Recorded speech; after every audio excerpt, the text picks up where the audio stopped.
نحمده ونصلي ونسلم على رسوله الكريم أما بعد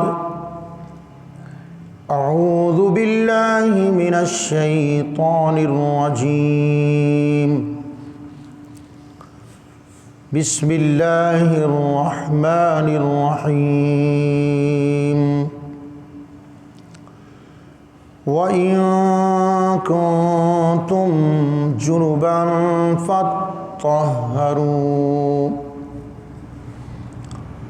إِنَّ اللَّهَ وَمَلَائِكَتَهُ يُصَلُّونَ عَلَى النَّبِيِّ يَا أَيُّهَا الَّذِينَ آمَنُوا صَلُّوا عَلَيْهِ وَسَلِّمُوا تَسْلِيمًا۔ حصول برکت کے لیے محبت سے دروشی پڑھیے۔ اللہم صلی علی سیدنا و مولانا محمد وعلی آل سیدنا و مولانا محمد کما صلیت علی ابراہیم وعلی آل ابراہیم انکا حمید مجید۔ اللہم بارک على محمد وعلى آل محمد كما باركت على إبراهيم وعلى آل إبراهيم إنك حميد مجيد۔ کیا شان مصطفیٰ کا چمن میں ظہور ہے، ہر گل میں ہر شجر میں محمد کا نور ہے۔ دونوں عالم میں تجھے مقصود گر آرام ہے، اس کا دامن تھام لے جس کا محمد نام ہے۔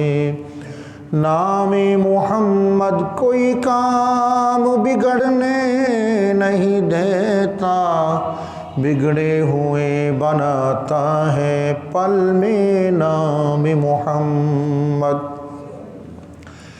اگر نام محمد را نیا ورد شفیع آدم، نادم یافت توبہ نانو از غرق نجینا۔ جنت میں مکان اپنا بناتے ہیں نمازی، مسجد میں بڑے شوق سے آتے ہیں نمازی۔ فجر ظہر عصر مغرب کی عشاء کی اللہ کے دربار میں آتے ہیں نمازی۔ ملتا ہے کیا نماز میں، یہ مسجد میں آ کے دیکھ، پائے گا تو خدا کو سر کو جھکا کے دیکھ۔ بندوں صاحبوں محتاج و غنی ایک ہوئے، تیری سرکار میں پہنچے تو سبھی ایک ہوئے۔ صلی علی نبینا صلی علی محمد صلی علی شفیعنا صلی علی محمد صلی علی کریمنا صلی علی محمد صلی اللہ علیہ وسلم۔ نہایت قابل تحسین بزرگان دین، نوجوان عزیزوں، پیارے عظیم اور عزیز بچوں، السلام علیکم ورحمۃ اللہ وبرکاتہ۔ جمعۃ المبارک کی اس روحانی حاضری کے موقع پر الحمدللہ تقریباً ایک ماہ سے ہم وضو اور وضو کے متعلقہ مسائل کا تذکرہ کر رہے ہیں۔ آج ذرا ایک قدم آگے غسل کی بات کریں گے۔ پچھلی حاضری پر وضو اور غسل دونوں کے حوالے سے بات ہوئی، لیکن آج صرف غسل کے بارے بیان کیا جائے گا۔ میں پھر اپنے سبق کو دہراتا ہوں، اپنے بزرگوں کے حضور اپنے سبق کو سناتا ہوں اور آپ حضور سے دعاؤں کا طالب ہوں۔ اللہ رب العالمین ہم سب کو اپنے دربار کرم میں قبولیت عطا فرمائے۔ نہایت مقدس بزرگوں اور عزیزوں، اللہ رب العالمین کا ارشاد پاک ہے سورہ المائدہ شریف اور دوسرا رکوع، وَإِن كُنتُمْ جُنُبًا، اگر ہو تم حالت جنابت میں، فَاتَّطَہَّرُوا، تو پھر خوب اچھی طرح اپنی طہارت بنا لو۔ فَاتَّطَہَّرُوا، پھر خوب اچھی طرح اپنی طہارت کو مکمل کر لو۔ تو غسل کے اقسام بیان ہوئے، میں پھر ذرا وہ 7 دن کا ذرا ہو جاتا ہے، میں سبق کو دہرا دیتا ہوں۔ غسل فرض بھی ہوتے ہیں، واجب بھی ہوتے ہیں، فرض کفایہ بھی ہوتے ہیں، مسنون بھی ہوتے ہیں، مباح بھی ہوتے ہیں۔ غسل کئی اقسام ہیں، تو سب سے پہلے ہم غسل مباح کا بیان کرتے ہیں۔ ایسا غسل کہ جو جائز ہے، آپ نے گرمی سے بچنے کے لیے دل نے چاہا کہ بڑی شدت ہو چکی ہے گرمی کی، گرمی اپنی انتہا اور عروج کو جا پہنچی، برودت ٹھنڈک کے حاصل کرنے کے لیے آپ نے نہا لیا، اس کو غسل مباح کہتے ہیں۔ آپ کا جی چاہا، گرمی ہے، حبس ہے، رات کا وقت ہے، آنکھ کھلی تو آپ نے کہا ہو بڑی گرمی ہے، تو آپ نے غسل کر لیا برودت اور ٹھنڈک کے حصول کے لیے، یہ غسل مباح ہے، یہ غسل جائز ہے۔ پھر اس کے بعد دوسرا غسل ہے غسل مسنون۔ جمعے کی نیت سے، جمعے کی حاضری میں، اہل اسلام کے مجمع روحانی میں حاضری کی نیت سے غسل کرنا سنت محمد رسول اللہ ہے۔ عید الفطر کی ادائیگی کی نیت سے 2، عید قربانی کی نیت سے 3، احرام عمرے کا ہو، حج کا ہو، حج قران ہو، تمتع ہو، حج بدل ہو، کوئی ہو، احرام باندھنے سے پہلے جو آپ غسل کرتے ہیں وہ بھی غسل سنت محمد رسول اللہ۔ احرام سے فارغ ہو جانے کے بعد عمرے کا ہو یا حج کا ہو، تو جب آپ حجامت بنواتے ہیں اور احرام کو اتار کے اپنے کپڑے پہنتے ہیں، اس وقت جو غسل کرتے ہیں یہ بھی غسل مسنون ہے۔ اور میدان عرفات میں، یعنی عرفہ کا دن کون سا؟ اسلامی 12 مہینوں سے آخری مہینہ ذوالحج کے مہینے کی 9 تاریخ کو یوم عرفہ کہتے ہیں۔ عرفہ کے دن غسل کرنا بھی سنت محمد رسول اللہ صلی اللہ علیہ وسلم۔ مسنون غسل کے بیان کے بعد نمبر 3، غسل واجب۔ غسل واجب صرف ایک ہے اور اس کی صورتیں 2 ہیں۔ غسل واجب کب واجب ہوتا ہے؟ 2 وجہوں سے، 2 وجوہات کی بنا پر۔ سارا جسم کے اوپر پلیدی لگ گئی، مثلا کوئی شخص گٹر صاف کرنے لگا، گٹر میں داخل ہو گیا، ظاہر ہے کہ پانی پلید ہے، تو سارا جسم جو ہے وہ پلید پانی سے ملوث ہو گیا، ایک صورت۔ دوسری صورت کہ آپ جا رہے تھے تو ادھر سے بھینسوں کا ایک قافلہ آیا، تو ایک شریف بھینس نے آپ کو اس طرح پچھنڈا مارا، دم ہلا دی، اور آپ کے جسم کے بہت سارے اعضاء پر پلید چھینٹے پڑ گئے، لیکن اب یاد نہیں ہے کہ جسم سے کون کون سے حصے پلید ہوئے تھے۔ اگر یاد ہے تو پھر غسل واجب نہیں ہے، پھر کیا کرو گے؟ ان اعضاء کو دھو لو گے، غسل کرنا واجب نہیں ہے۔ یہ ایسی صورت میں ہے کہ یقین سے جسم کے بعض اعضاء پلید ہوئے تھے لیکن اب مجھے یاد نہیں ہے، تو ایسی صورت میں بھی غسل کرنا واجب ہوتا ہے۔ غسل مباح، غسل مسنون، غسل واجب۔ لو اب چوتھی قسم کا جو غسل ہے وہ غسل ہے فرض کفایہ، جس کو میں بعد میں بیان کروں گا تاکہ ہمارے پیارے سب سن لیں کہ غسل واجب کیا، اپنے فرض کفایہ کیا ہے۔ تو غسل فرض کفایہ ایسا غسل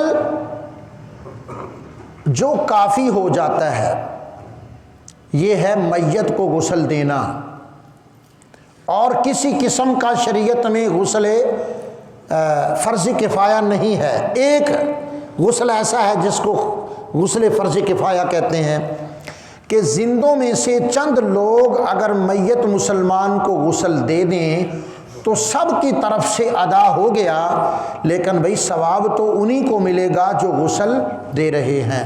اسی طرح نماز جنازہ کیا ہے؟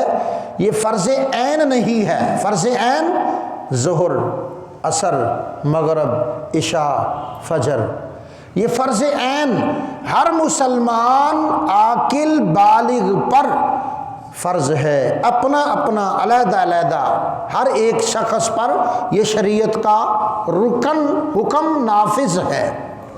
لیکن نماز جنازہ کیا ہے؟ فرض عین نہیں ہے کہ پھر سارے محلے والے جمع ہوں، ایسے نہیں ہے، چند افراد ادا کر لیں، سب کی طرف سے ادا ہو گیا، لیکن ثواب انہیں ملے گا جو نماز جنازہ میں شامل ہیں۔ جی حضرات جی بکار، یہ ہوا کون سا غسل؟ غسل فرض، یاد کرو ماشاءاللہ، یاد کروانا ہے، سنانا نہیں ہے، یہ یاد کروانا ہے۔ اور اگر اجازت ہو تو میں سنوں گا بھی آپ حضرات سے کہ جو سبق عرض کیا تھا وہ ٹھیک تھا، سب کو سمجھ آ گیا ہے میری طرح، یا اس میں ابھی میری کو غفلت باقی ہے کہ میں سمجھا نہیں پایا۔ حضرات جی بکار، غسل فرض کفایہ کون سا غسل ہوتا ہے؟ میت کا غسل۔ کون سا غسل ہوتا ہے؟ میت کا غسل۔ اب ہم چوتھے مقام، پانچویں مقام پر بیان کریں گے کہ غسل فرض کون سا ہوتا ہے۔ غسل فرض کی مد میں 3 غسل آتے ہیں: غسل جنابت، غسل حیض، غسل نفاس۔ غسل حیض اور نفاس، ان 2 فرض قسم کے جو غسل ہیں، ان کا تعلق مردوں سے نہیں ہے، مسلمان خواتین سے ہے۔ غسل حیض ہر بالغہ عورت مسلمان کو، ہر بالغہ مسلمہ کو ہر ماہ کم از کم 3 دن، زیادہ سے زیادہ 10 دن وہ نماز نہیں پڑھ سکتی۔ اس کا وجود، اس کے کپڑے اللہ رب العالمین نے حضرت سیدہ حوا کی بیٹیوں کے وجود میں ایسی کیفیت بنا دی ہے، مسلم ہو یا غیر مسلمہ ہو۔ جی تو ایسی صورت میں 3 دن کم از کم، 10 دن زیادہ زیادہ نماز سے اس مسلمان خاتون کی چھٹی ہوتی ہے، اور ان دنوں کی نمازوں کی قضا بھی اس پر ضروری نہیں ہے۔ لیکن ایسے دنوں میں رمضان کے روزے عید الفطر کے بعد وہ ادا کرے گی، 3 ہوں، 5 ہوں، 7 ہوں، 9 ہوں، 10 ہوں۔ اور دوسرا جو غسل ہے خواتین کے ساتھ متعلقہ، وہ کیا ہے؟ وہ ہے غسل نفاس۔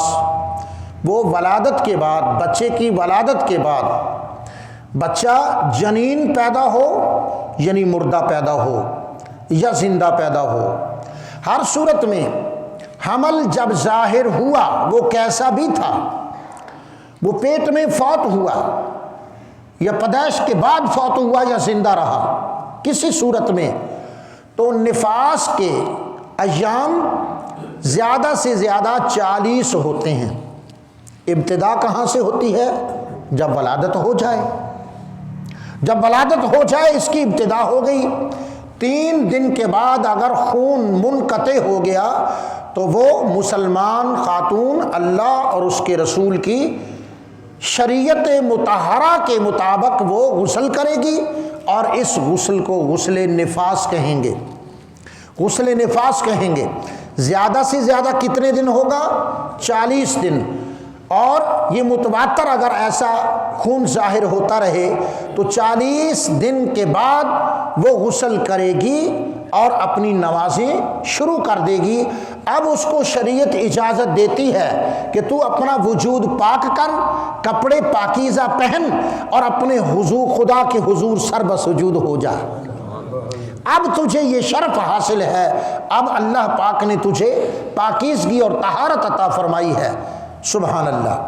تو ان 2 غسلوں کا تعلق مسلمان خواتین سے ہے، اور جو تیسرا غسل ہے وہ ہے غسل جنابت۔ غسل جنابت کیا ہے؟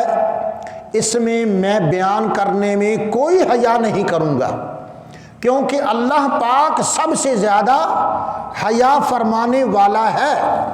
حدیث پاک میں آیا کہ اللہ رب العالمین سب سے زیادہ حیادار ہے، اور جو سب سے زیادہ حیادار ہے اس نے اپنے پاک کلام میں سورہ احزاب میں اور سورہ البقرہ میں 2 جگہ یہ جملہ آیا، ان اللہ لا یستحیی۔ کچھ باتیں ایسی ہیں کہ اللہ بھی ان کو بیان کرنے میں حیا نہیں فرماتا۔ جو سب سے زیادہ حیادار ہے ہم سے، اولیاء سے، اغواث سے، اقطاب سے، ابدالوں سے، صحابہ سے، انبیاء سے، رسولوں سے، اولو العزم رسولوں سے، جو قرو بیان اور فرشتوں اور ملائکہ سے بھی زیادہ حیا کرنے والا ہے، اور محمد مصطفیٰ کے حیا بھی اس حیا کا حصہ ہے۔ وہ خدا جب کئی باتیں بیان کرنے میں حیا نہیں کرتا تو پھر ہمیں ایسی باتوں کو حیا کی باتیں نہیں سمجھنا چاہیے، دین متین کی باتیں سمجھ کر اس کو بیان بھی کرنا چاہیے۔ علماء پر یہ فرض عین ہے، اور عوام کے لیے بھی ضروری ہے کہ ایسے مسائل سنیں، انہیں پلے باندھیں۔ جب آپ کو یہ کہا جائے کہ بھائی فلاں کلمے پڑھو بڑا ثواب ہوتا ہے، آپ اب فوراً ڈائری نکالتے ہیں، فوراً موبائل نکالتے ہیں، اس کو لکھ لیتے ہیں، فلاں کلمہ، فلاں اسم، فلاں وظیفہ 33 مرتبہ پچھلی رات نماز عشاء کے بعد۔ بھائی یہ کس نے بتایا ہے؟ یہ میں نے بتایا ہے تو پھر یہ وظیفہ نہیں ہے۔ اگر یہ وظیفہ آیا ہے رسول اللہ سے، یہ رسول اللہ صلی اللہ علیہ وسلم نے خود بتایا ہے، تو پھر یہ قابل عمل ہے۔ یہ لکھو بھی، پڑھو بھی، پڑھاؤ بھی، یاد بھی کرو، اس کی تبلیغ بھی کرو، اس کو عام بھی کرو۔ میں سمجھانے کے لیے مثال دیتا ہوں، حاجی صاحب تشریف لے آئے، انہوں نے مجھے رومال دیا۔ رومال سر ڈھانپنے کے لیے ہوتا ہے، میں نے سر نہیں ڈھانپا، میں اس کو پہلے چوم رہا ہوں۔ انہوں نے مجھے کھجوریں عطا فرمائی۔ کھجور کھانے کی چیز ہے، میں نے ابھی کھایا نہیں، مدینہ پاک کی کھجوروں کو پکڑا ہے، زیارت کی ہے، حضور پر درود پڑا ہے، اور پھر میں نے اس کو فرط محبت سے چوم لیا ہے۔ اللہ اکبر۔ انہوں نے مجھے تسبیح دی ہے، میں نے پڑھی نہیں ہے، میں نے ابھی اس پر اللہ کی اسماء نہیں پڑھے، میں نے اس کو دیکھا، زیارت کی، سرکار علیہ السلام کے مدینے سے آئی ہے، مدینے والے پر درود پڑھو۔ درود پڑھا اور فرط محبت سے جھوم گیا، اور میں نے اس کو بوسہ دیا۔ بھائی صاحب نے پوچھا، حضرت جی یہ رومال اوڑھنے کی چیز ہے، چومنے کی چیز نہیں ہے، یہ کھجور کھانے کی چیز ہے، چومنے کی چیز نہیں ہے، یہ تسبیح پڑھنے کی چیز ہے، یہ چومنے کی چیز نہیں ہے، تو کیوں چوم رہے ہو؟ کیوں چوم رہے ہو؟ تو بھائی جواب اس کا کیا ہوگا اس کے سوا، میں اس لیے چومتا ہوں کہ یہ سرکار کے مدینے سے آئی، یہ چیزیں تبرک ہیں، یہ تبرک ہیں، یہ سرکار کے مدینے سے۔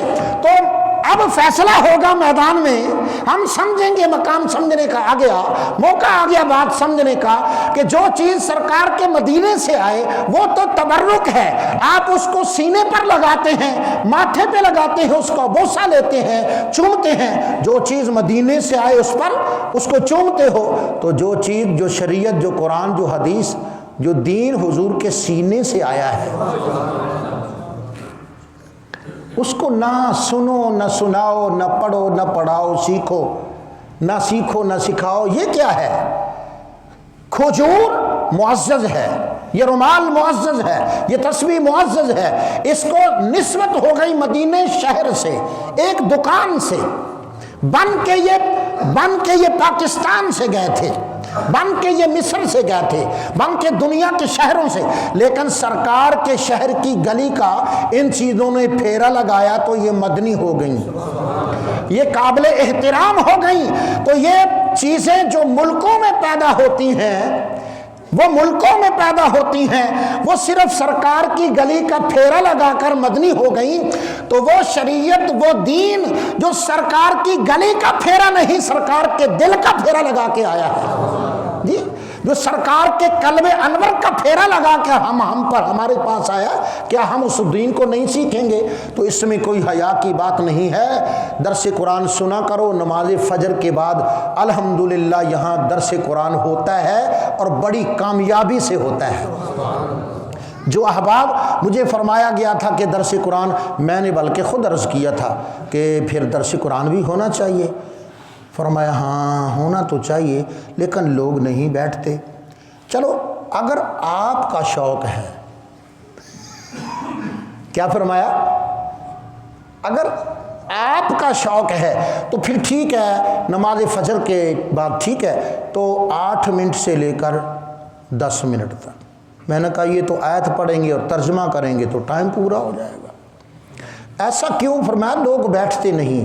میں کہا درس قرآن شروع کریں گے، لوگ اٹھیں گے نہیں، اور ایسا ہے جو لوگ آتے ہیں نماز فجر میں، میری کوشش کے باوجود 20 منٹ درس قرآن ہوتا ہے، حالانکہ میں چاہتا ہوں کہ 10-15 منٹ ہی ہو، لیکن وہ آپ کا پیار جو میں دیکھتا ہوں اور آپ اس درس قرآن کے اندر جو اتر کر سن رہے ہوتے ہیں، اس محبت کا تقاضا ہے کہ میں 10-15 منٹ اور بیان کرتا ہوں جی۔ یہ شاید یہ محبتیں کب تک نصیب رہیں جی۔ ان اللہ لا یستحیی، جو بات حیا کی نہیں ہے اس کو حیا نہ سمجھو، اس کو دین سمجھ کر بیان بھی کھل کر کرو اور دین سمجھ کر کھل کر اس کو سنو۔ پھر بھی سمجھ نہ آئے تو تنہائی میں پوچھو، محفل میں پوچھو، تاکہ تمہارا سوال سن کر سب کو آگاہی ہو جائے۔ تو جواب اگر ایک کو دیا جائے تو پھر بھی وہی طاقت، وہی وقت صرف ہوتا ہے، اگر ساری محفل سن لے تو سب کا بھلا ہو جائے۔ ایسا ماحول پیدا کرنے کی ضرورت ہے۔ حضرات جی بکار، اب جنابت کیا ہوتی ہے؟ جب ایک مرد بالغ ہو جاتا ہے تو اس کے جسم سے اگر مادہ حیات، جس کو قرآن مجید نے اپنے لفظوں میں ممنی یمنا کہا ہے، مادہ حیات دفق کے ساتھ، شہوت کے ساتھ، تیزی کے ساتھ نکلے۔ یہ کیوں کہا گیا کہ خواہش کے ساتھ، تیزی کے ساتھ، دفق کے ساتھ، شہوت کے ساتھ نکلے؟ یہ اس لیے کہا گیا کہ اگر کوئی مریض ہے، مادہ منوی اس کے جسم سے نکلا ہے، پانی کی طرح نکل گیا ہے، تو اس پر غسل واجب نہیں ہے۔ ایسا بھی کمزور آدمی ہو سکتا ہے، ڈاکٹر صاحب بھی بیٹھے ہیں ماشاءاللہ، ایسا بھی کمزور آدمی ہو سکتا ہے جس نے چھلانگ لگائی، اس کا مادہ منوی نکلا، غسل فرض نہیں ہوگا۔ کوئی آدمی اپنے وجود کے اعتبار سے طبی طور پر اتنا کمزور ہے کہ اس نے اپنے سر پہ وزن اٹھایا، اس وزن اٹھانے کی وجہ سے فقہ اسلامی کی کتابوں میں لکھا ہے کہ اس کا مادہ حیات پھسل سکتا ہے اور نکل سکتا ہے، تو ایسی صورت میں بھی غسل فرض نہیں ہوتا۔ غسل فرض ہوتا ہے چاہت کے ساتھ، سکون آور کیفیت میں نے سب کچھ سمجھا دیا ہے، سکون آور کیفیت میں، دفق کے ساتھ، تیزی کے ساتھ، ابھرتے ہوئے اگر جسم سے یہ مادہ حیات نکلے تو اس کیفیت کو کہتے ہیں کیفیت جنابت۔ کیا کیفیت جنابت؟ یہ جس طرح بھی ہو جائے، خواب میں ہو جائے، جاگتے ہو جائے، قصداً کیسا کر لیا جائے، خیال آنے سے ایسا ہو جائے، تصویر دیکھنے سے ایسا ہو جائے، میاں بیوی کے شرعی اللہ کے دی ہوئی اجازت کے مطابق اختلاط سے ہو جائے، یا کسی عمل حرام کی وجہ سے ہو جائے، جیسا بھی ہو جائے، اللہ پاک فرماتا ہے وَإِن كُنتُمْ جُنُوبًا، اگر تم حالت جنابت سے ہو جاؤ تو کیا کرو؟ فَاغْسِلُوا، نہیں فرمایا کہ تم دھو لو، چند اعضاء کو دھو لو یا مخصوص اعضاء کو دھو لو، فرمایا فَاتَّحَرُوا، وضو کے بعد میں فرمایا فَاغْسِلُوا وُجُوهَكُمْ، دھو لو۔ یہاں غسل جنابت میں فرمایا نہیں دھونا کافی نہیں ہے، فَاتَّحَرُوا، خوب اچھی طرح طہارت کامل کر لو۔ سبحان اللہ۔ اب آئیے مقام آ گیا کہ ہم عرض کریں کہ غسل کے فرائض کتنے ہیں۔ غسل کے کل فرائض ہیں 3، بولیے کتنے؟ وہ بات نہیں ہے کہ ولا تقولوا ثلاثہ، 3 نہ کہا کرو، وہ تو حضرت خدا تعالیٰ اور حضرت مریم اور حضرت عیسیٰ کا ذکر ہے کہ 3 نہ کہو، خدا تو ایک ہی ہے۔ لیکن غسل کے فرض کتنے بولیے بھائی جی؟ نہیں، مجھے پتہ چلے کہ واقعی لوگ سننے آتے ہیں۔ غسل کے کتنے فرض ہیں؟ پہلا غسل کا فرض یہ ہے کہ آپ کلی کریں گے، ہلکا سا پانی ڈال کر، چلو بھر کر منہ میں ڈال لینا اور 2-3 دفعہ اس کو منہ میں گھما کر پھینک دینا۔ شرعاً اس کو کلی نہیں کہتے، شریعت یہ نہیں مانتی کہ آپ نے کلی کی ہے۔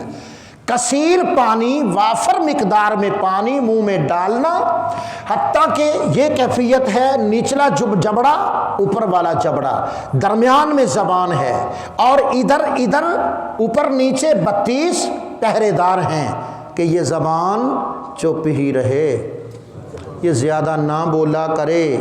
سننے کے لیے خدا نے 2 کان دیے، بولنے کی اللہ نے 2 زبانیں دی،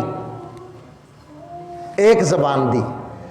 یہ قدرت کا یہ اشارہ ہے کہ بندے سنا زیادہ کر، بولا کم کر۔ ہم اپنی بات سنانے کی فکر میں ہیں، کسی کی سنتے نہیں ہیں۔ اللہ رب العالمین نے حضرت انسان کے جسم میں 2 کان اور 1 زبان لگا کر فرما دیا زیادہ سنا کر، کم بولا کر۔ اور کم بولنے والی پر 32 سپاہی پہرے دار کھڑے کر دیے۔ میرا یہ مضمون نہیں، ورنہ یہاں بہت کچھ ہے، ہمارے لیے بہت کچھ ہے، کبھی مضمون بنے گا تو عرض کروں گا۔ تو یہ جبڑا، وہ جبڑا، زبان، 32 دانت، یہ سارے کے سارے صرف بھیگ نہ جائیں، پانی اس قدر منہ میں آپ ڈالیں گے کلی کرنے کے لیے کہ آپ کے حلق بھی خشک نہ رہے، حلق تک پانی جا پہنچے۔ 1 مرتبہ اس طرح گھما کر سارے منہ کے اندر خلا میں، یہ 1 دفعہ فرض ہے اور 3 دفعہ سنت محمد الرسول اللہ، کہیے صلی اللہ علیہ وسلم۔ جس سرکار کا دین سکھا رہے ہیں ان پر درود بھی پڑھنے کا حق بنتا ہے، کہیے صلی اللہ علیہ وسلم۔ لو جی، غسل کے 3 فرائض سے 1 فرض مکمل ہو گیا۔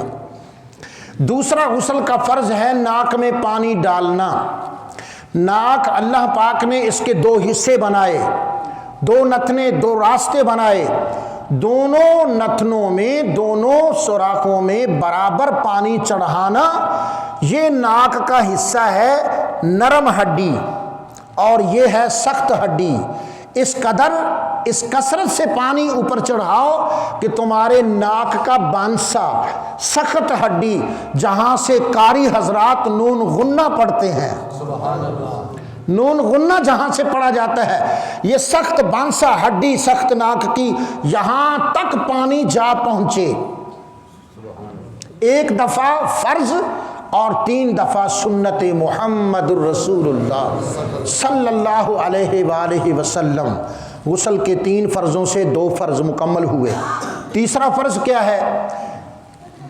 بال چھوٹے ہوں یا بڑے ہوں، بالوں کے آخری حصے سے لے کر پاؤں کے ناخنوں اور تلووں تک، تلووں تک سارے جسم انسانی پر ایک دفعہ پانی جاری کرنا یہ فرض ہے، اور 3 دفعہ سارے بدن انسانی پر پانی جاری کرنا یہ سنت محمد الرسول اللہ صلی اللہ علیہ وسلم۔ غسل مباح بتا دیا، غسل مسنون بتا دیا، غسل واجب بتا دیا، اور غسل فرض کفایہ بتا دیا، صرف بتا دیا ہے، تفصیل اب آئے گی۔ اور فرض غسل جو 3 قسم کے ہوتے ہیں ان کی تفصیل میں نے عرض کر دی۔ تو جو میں نے وہ ورقہ جو چھوڑا ہے وہ آپ حضرات کی حاضری جو ہے نا وہ کم ہوتی ہے، میرا جذبہ یہ ہے کہ تقریر شروع ہو، ایسا نہیں کہ مقتدی آ چکے تو امام آ گیا، ایسا ہونا چاہیے کہ مقتدی پہلے موجود ہوں سننے کے لیے۔ تو جو جمعہ لیٹ اگر ہو بھی جاتا ہے 2 4 5 10 منٹ تو وہ میری وجہ سے نہیں ہوتا، وہ آپ کی وجہ سے ہوتا ہے، اور وہ آپ کی محبت کی وجہ سے کہ آج جو سبق یاد کر کے اپنے بزرگوں کو سنانا ہے نا، بزرگ ذرا غنی طبیعت کے ہیں جی، اور یہ بے نیازی کا مظاہرہ فرماتے ہیں، تو میں پھر سے وہ جو سبق آپ نہیں سن سکتے بزرگ جب آتے ہیں تو میں پھر اس کو سنانے کی کوشش کرتا ہوں، اس لیے 2 4 منٹ اوپر ہو جائیں تو یہ بھی صدقہ جاریہ ہے۔ یہ کیا ہے؟ صدقہ۔ میں ایک دن میں نے کہا کہ نہیں جی یہ نماز تو وقت پورے پر ہونی چاہیے، نماز پورے وقت پر ہوئی، سڑک پر ایک آدمی ملا، سناؤ جی نوری صاحب کیا حال ہے؟ بالکل ٹھیک ٹھاک ہے، گرمی بڑی ہے، ہاں سردی بڑی ہے، مہنگائی بڑی ہو گئی۔ لو جی 15 منٹ میں نے سڑک پر کھڑے ہونا منظور کر لیے اور ادھر 2 منٹ دینے منظور نہیں کیے۔ ہمیں وقت کی قدر کرنی چاہیے، وقت کی پابندی کرنی چاہیے، ہم وقت کے پابند نہیں ہیں۔ اس کا معنی یہ وقت کی پابندی ہے کہ نماز وقت پہ ہونی چاہیے، باقی ہم ہر مسئلے میں آزاد ہوں نہیں۔ وقت کی پابندی کا یہ معنی قطعاً نہیں ہے کہ آپ دنیا کی زندگی میں دنیاوی مسئلے میں ساری زندگی جھونک دیں اور دین کو 10 منٹ دیں کہ ہم وقت کی پابندی کر رہے ہیں۔ ایسا یہ انصاف کی بات نہیں ہے۔ حضرات جی وقار آگے چلتے ہیں۔ میں نے ایک قسم کی غسل چھوڑ دیا تھا، وہ کون سا ہے جی؟ مجھے یاد دلاؤ۔ فرض ہے وہ کیا غسل؟ کون سا غسل ہے؟ غسل میت۔ جب کوئی میت ہوتی ہے تو ہم عجب تماشا دیکھتے ہیں، چاچا ماما بھائی دانا دادا ابا برادری دوست یار اہل محل کٹھے، غسل کون دے گا؟ میاں دا پتہ کرو۔ نہیں ایسی بات ہے یا میں ہے؟ اچھا اس محلے میں ہے، باقی شہر میں نہیں ہے؟ اچھا صرف ساہیوال شہر میں، باقی سب تیاری ہے؟ کمال کی بات ہے۔ میت کو غسل دینا، جب میں اپنی 70 سالہ زندگی میں غسل جنابت کرتا رہا ہوں تو پھر اب میرے لیے غسل میت کیوں مشکل ہے؟ نہیں جی میں نے نہیں پتا۔ جو یہ کہتا ہے کہ مجھے غسل میت کا طریقہ نہیں آتا، میں عرض کر رہا ہوں اس نے غسل جنابت کبھی نہیں کیا۔ یہ کیا تماشا ہے؟ باپ کی جائیداد تقسیم کرنے نہیں سارے آگے آگے ہو اور باپ کی میت کو ہاتھ لگانے کے لیے تیار نہیں ہو؟ کیا تم مسلم نہیں ہو؟ کیا تم عاقل نہیں ہو؟ کیا تم بالغ نہیں ہو؟ کیا تمہیں شعور نہیں ہے؟ کیا تم نے اپنی زندگی میں غسل جنابت کرنا سیکھا نہیں؟ آپ کو آتا نہیں؟ آتا ہے تو پھر آتا ہے تو آئیے، اپنے ابا جی کو غسل دیجئے، اپنے تعلق دار بھائی کو غسل دیجئے، بھائی کو بھائی غسل دے، یہ سنت محمد رسول اللہ ہے۔ علی پاک کے نعرے لگاؤ، نعرہ حیدری کہو یا علی، نبی پاک کے نعرے لگاؤ، علی پاک کے نعرے لگاؤ، لیکن میت بھائی کی پڑی ہوئی ہے، غسل دینے کے لیے تیار نہیں ہوتے۔ جی حضرت ابو بکر صدیق نے حضرت مولا علی کو بلایا جب سانس اکھڑ رہا تھا۔ سیدنا ابو بکر صدیق کا آخری وقت ہے، مولا علی کو بلاؤ تاکہ میں باتیں بھی کر لوں اور اس چہرے کو بھی دیکھوں جس چہرے کو دیکھنا رسول اللہ نے عبادت قرار دیا ہے۔ جی النظر الى وجہ العلی عبادت، النظر الی المصحف الشریف عبادت، قرآن کو دیکھنا بھی عبادت ہے۔ النظر الی الکعبۃ الشریف عبادت، بیت اللہ شریف کو خالی دیکھنا، اپنے النظر الی وجہ الابوین، ماں باپ کے چہرے کو دیکھنا، ماں باپ کے چہرے کو دیکھنا عبادت، قرآن پاک کی زیارت کرنا عبادت، بیت اللہ شریف کو دیکھنا عبادت، علی پاک کے چہرے کو دیکھنا۔ النظر الی، میں باتیں بھی کر لوں پیار کی جاتے جاتے اور چہرہ علی بھی دیکھ لوں تاکہ یہ روحانی عبادت ہو جائے۔ علی آئے، السلام علیکم، وعلیکم السلام، پیارے علی آخری باتیں تجھ سے۔ آخری باتیں زیادہ جو تعلق دار ہوتا ہے اس سے آخری باتیں ہوتی ہیں، چلتے چلتے وصیت کی باتیں۔ فرمایا علی مجھے یاد نہیں پڑتا کہ میں نے زندگی میں رسول اللہ علیہ السلام کی کسی سنت کو چھوڑا ہو، لیکن کیا کروں، ایک ایسی سنت رسول ہے جو میرے پاس نہیں ہے، تیرے ہاتھ میں ہے۔ وہ کون سی سنت ہے کہ جو میرے ہاتھ میں ہے تمہارے پاس نہیں؟ فرمایا علی میں چاہتا ہوں جن پاک ہاتھوں سے حضور کو آخری غسل دیا تھا، انہی پاک ہاتھوں سے اے پاک علی مجھے بھی تم غسل دے دو، تاکہ قیامت کے دن امت محمد میں کہہ سکوں کہ میں ابو بکر وہ شخص ہوں کہ حضور کی پوری سنتیں مجھ پر مکمل ہوئی۔ ساری کی ساری سنت محمد رسول اللہ کا جو مجسمہ ہے وہ ابو بکر صدیق ہے۔ تو حضرت علی المرتضی سرکار نے حضرت ابو بکر صدیق کو غسل دیا۔ کیوں؟